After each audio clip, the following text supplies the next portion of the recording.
You will hear a number of different recordings, and you will have to answer questions on what you hear. There will be time for you to read the instructions and questions, and you will have a chance to check your work. All the recordings will be played once only. The test is in 4 sections. At the end of the test, you will be given 10 minutes to transfer your answers to an answer sheet. Now turn to Section 1. Section 1. You will hear an estate agent talking to a customer who wants to rent a house. First, you have some time to look at questions 1 to 8.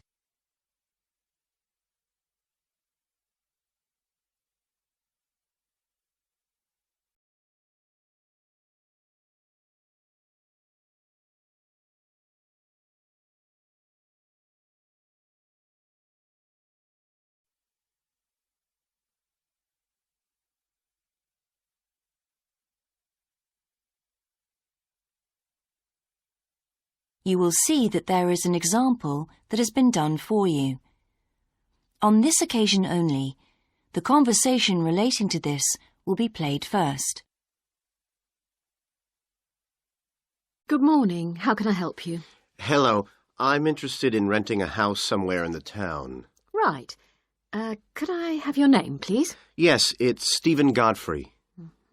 And tell me how many bedrooms you're looking for. Well, we'd need 4 because I'm going to share the house with 3 friends.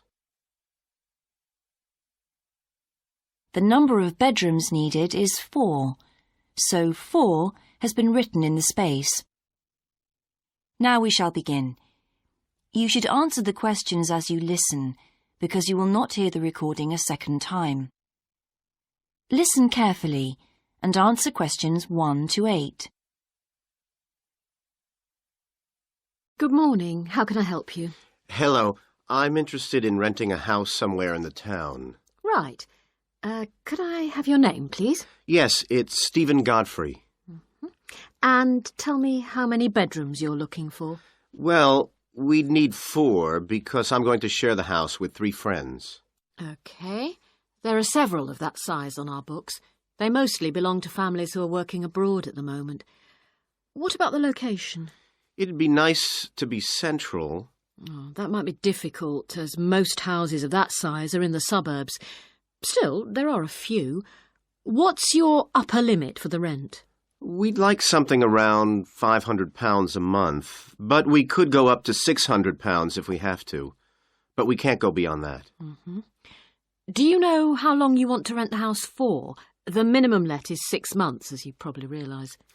We're at college here for 2 years, and we don't want to have to move during that time if we can avoid it.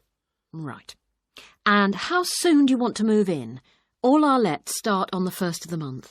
Well, as soon as possible, really, so that means September 1st. OK. Let me have a look at what we've got. We have photographs of all the houses on our book, so you can get an idea of what they're like. There's this one in Oakington Avenue at £550 a month, combined living room and dining room with a separate kitchen. It doesn't have a garage, though you can park in the road. We'd prefer to have one if possible. Right. Then have a look at this house in Mead Street. It's got a very large living room and kitchen, bathroom, cloakroom. How much is it? That one's £580. It's very well furnished and equipped. It also has plenty of space for parking, and it's available for a minimum of a year. Oh, and there's a big garden. I don't think we could cope with that, to be honest. We'll be too busy to look after it. OK. Then there's this older house in Hamilton Road. Living room, kitchen, diner, and it has a study. £550 a month. That looks rather nice. But whereabouts in Hamilton Road? Towards the western end. Oh, that'll be very noisy. I know the area. Yes, it's pretty lively, but some people like it, though. Well, what about this house in Devon Close? That looks lovely. There's a big demand for houses in that area, so prices tend to be quite high. But this one hasn't been decorated for a few years, which has kept the rent down a bit. It's got a living room, dining room and small kitchen, and it's $595 a month. I think it would suit you from what you've said. It sounds fine. Before you hear the rest of the conversation, you have some time to look at questions 9 and 10.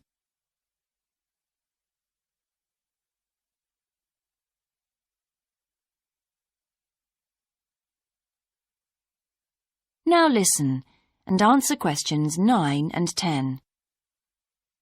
Why is that part of town so popular?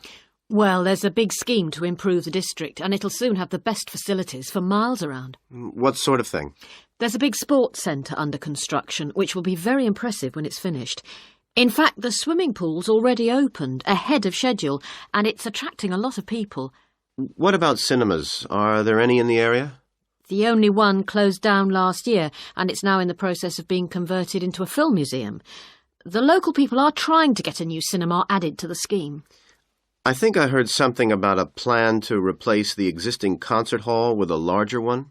Ah, that's due to start next year. Well, it sounds an interesting area to live in. Could I go and see the house, please? Yes, of course. That is the end of section 1. You now have half a minute to check your answers.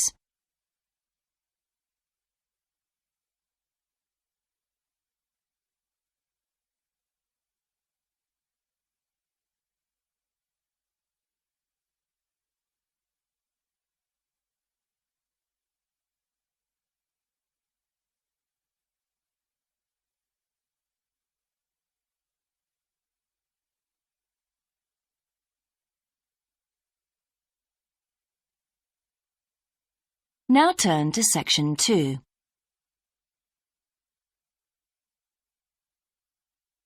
Section 2.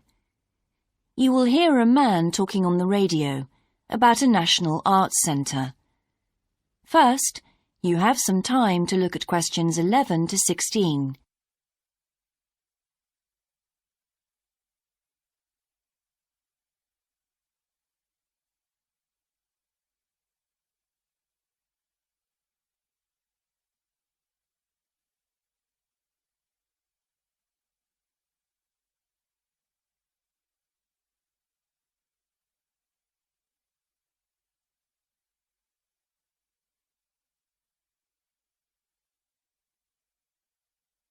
Now listen carefully and answer questions 11 to 16.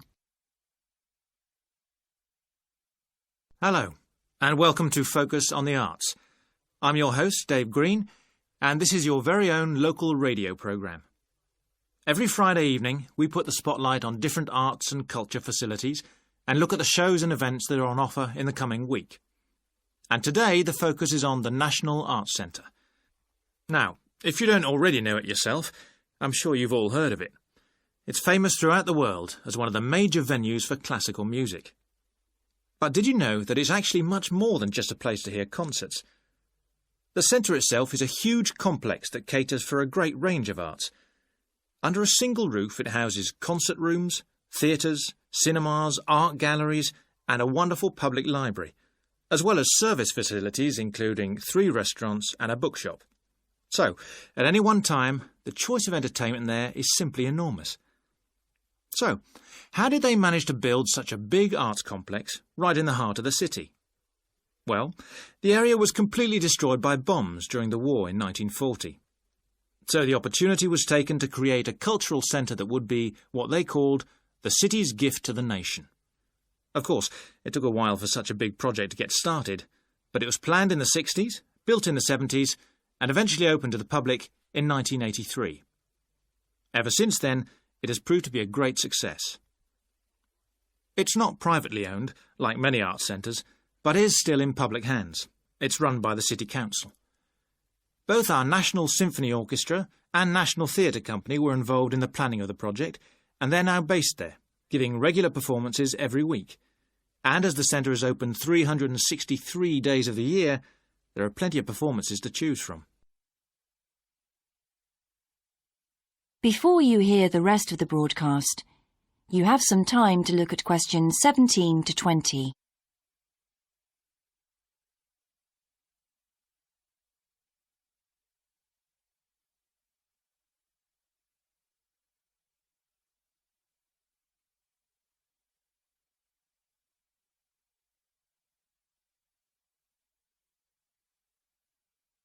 Now listen and answer questions 17 to 20.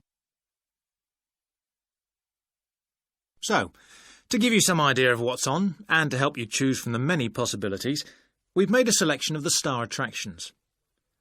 If you're interested in classical music, then we recommend you go along to the National on either Monday or Tuesday evening at 7:30 for a spectacular production of The Magic Flute, probably the most popular of all Mozart's operas. It's in the Garden Hall, and tickets start at only £8, but you'll have to be early if you want to get them that cheap. And remember, it's only on for those 2 evenings. For those more interested in the cinema, you might like to see the new Canadian film, which is showing on Wednesday evening at 8 p.m. in Cinema 2. And that's called 3 Lives.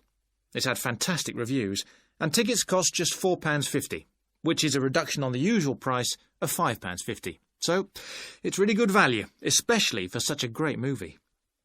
But you can see the centre's main attraction at the weekend, because on Saturday and Sunday, 11 a.m. to 10 p.m, they're showing a wonderful new exhibition that hasn't been seen anywhere else in Europe yet. It's a collection of Chinese art called Faces of China.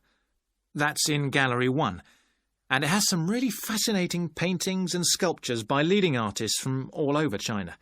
And the good news is that it's completely free, so don't miss it. So why not go along to the National Arts Centre next week for one or all of these great events? And you can always pick up a programme and check out all the other performances and exhibitions on offer, or coming soon, on almost every day of the year. Next week, we'll be looking at the new Museum of Science. That is the end of Section 2. You now have half a minute to check your answers.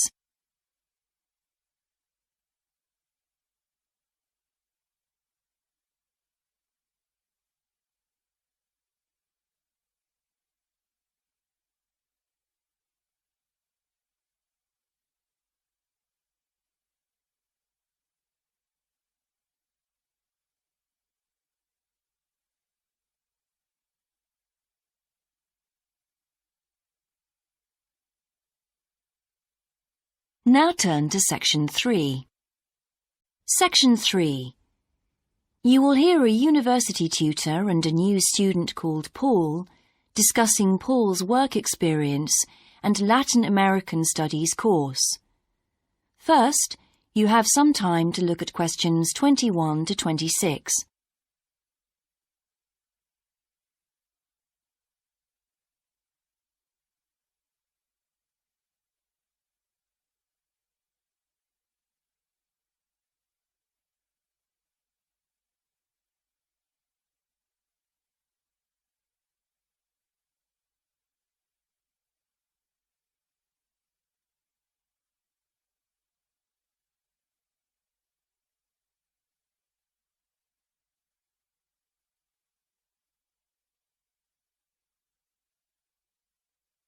Now listen carefully and answer questions 21 to 26. I've been reading your personal statement, Paul. First, let's talk about your work experience in South America. What took you there? Was it to gain more fluency in Spanish? Well, as I'm combining Spanish with Latin American studies, my main idea was to find out more about the way people lived there. My spoken Spanish was already pretty good, in fact. So you weren't too worried about language barriers? No. In fact, I ended up teaching English there, although that wasn't my original choice of work. I see. How did you find out about all this? I found an agency that runs all kinds of voluntary projects in South America. What kind of work? Well, there were several possibilities. You mean construction, engineering work? Yes, getting involved in building projects was an option. Then there was tourism, taking tourists for walks around the volcanoes, which I actually chose to do, and then there was work with local farmers. But you didn't continue with that project. Why not? Because I never really knew whether I'd be needed or not. I'd thought it might be difficult physically, but I was certainly fit enough. Now, I wanted to do something that had more of a proper structure to it, I suppose. I get demotivated otherwise. What do you think you learned from your experience? It must have been a great opportunity to examine community life. Yes, but it was difficult at first to be accepted by the locals. It was a very remote village, and some of them were reluctant to speak to me. although they were always interested in my clothes and how much I had to pay for them. Well, that's understandable. Yes, but things soon improved. What struck me was that when people became more comfortable with me and less suspicious, we really connected with each other in a meaningful way. You made good friends? Yes, with two of the families in particular. Good. What about management? Did you have a project manager? Yes, and he gave me lots of advice and guidance. And was he good at managing too? That wasn't his strong point. I think he was often more interested in the academic side of things than filing reports. He was a bit of a dreamer. And did you have a contract? I had to stay for a minimum of 3 months. My parents were surprised when I asked to stay longer, 6 months in the end. I was so happy there. And did anything on the administration side of things surprise you? What was the food and lodging like? Simple, but there was plenty to eat, and I only paid $7 a day for that, which was amazing, really. And they gave me all the equipment I needed, even a laptop. You didn't expect that then? No. Well, I'll look forward to hearing more. Before you hear the rest of the discussion, you have some time to look at questions 27 to 30.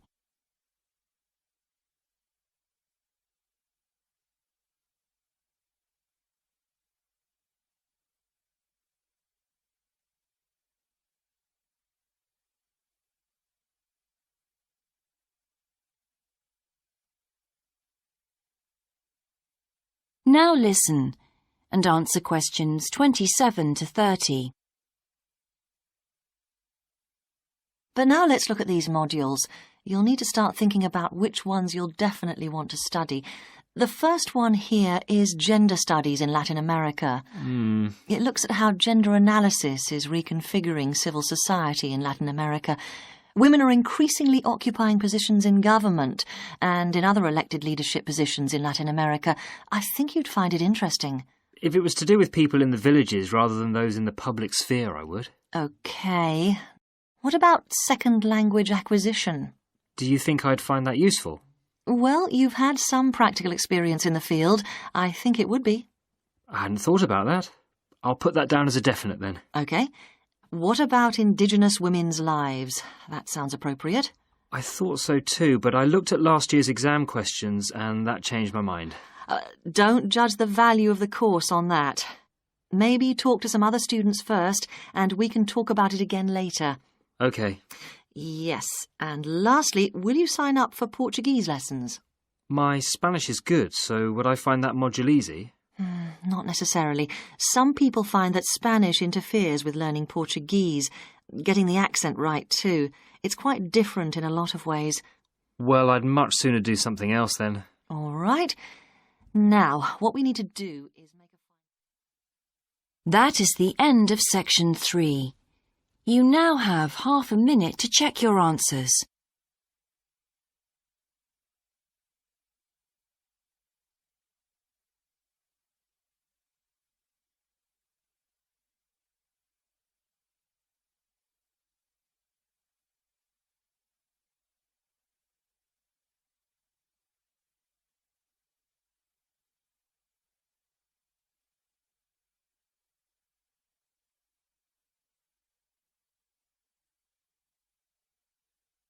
Now turn to section 4.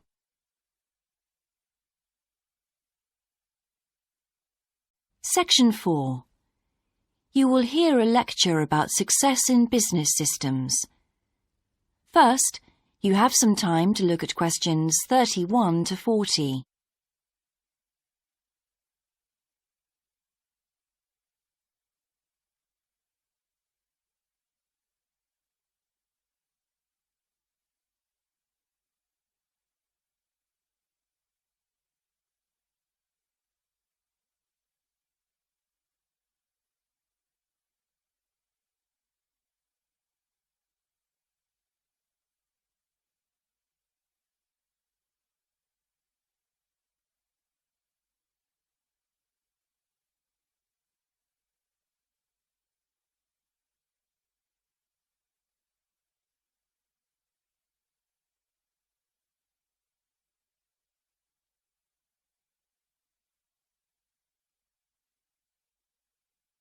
Now listen carefully and answer questions 31 to 40. Good morning, everyone. In the last few lectures, I've been dealing with business finance, but now I'm going to move on to business systems. And in today's lecture, I'm going to talk about what can go wrong when businesses try to copy their own best practices. Once a business has successfully introduced a new process, managing a branch bank, say, or selling a new product, the parent organization naturally wants to repeat that success and capture it, if possible, on a bigger scale. The goal, then, is to utilize existing knowledge and not to generate new knowledge. It's a less glamorous activity than pure innovation, but it actually happens more often, as a matter of fact. However, surprisingly, getting things right the second time is not necessarily any simpler than it was the first time. Now, there's been a lot of research into how companies can repeat their previous successes, and it certainly hasn't been confined to the United States. It seems that most large industries are trying to repeat their own successes and manage the knowledge they've acquired. But even so, it has been shown that the overwhelming majority of attempts fail. A host of studies confirm this, covering a wide range of business settings: branch banks, retail stores, real estate agencies, factories, call centers, to name but a few. So why do so few managers get things right the second or third time? Let's consider one reason for failure: placing too much trust in the people who are running the successful operation, the experts, shall we say. Managers who want to apply existing knowledge typically start off by going to an expert, such as the person who designed and is running a successful department store, and picking their brains. Now, this approach can be used if you want to gain a rough understanding of a particular system, or understand smaller, isolated problems. The trouble is, even the expert doesn't fully grasp the whole thing, because when it comes to complex systems, the individual components of the process are interwoven with one another. The expert never has complete access to the necessary information.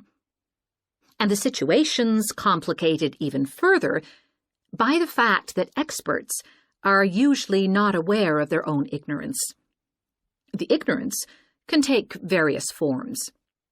For instance, a lot of details of the system are invisible to managers. Some may be difficult to describe, learned on the job, and well known by workers, perhaps, but impossible to describe in a way that's helpful. And there are some things that people know or do that they're not even aware of.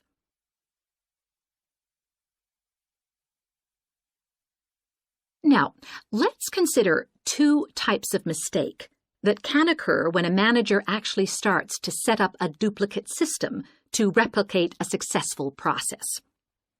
Firstly, perhaps he forgets that he was just trying to copy another process and starts trying to improve on it.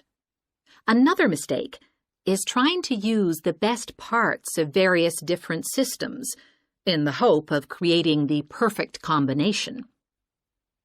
Unfortunately, attempts like these usually turn out to be misguided and lead to problems.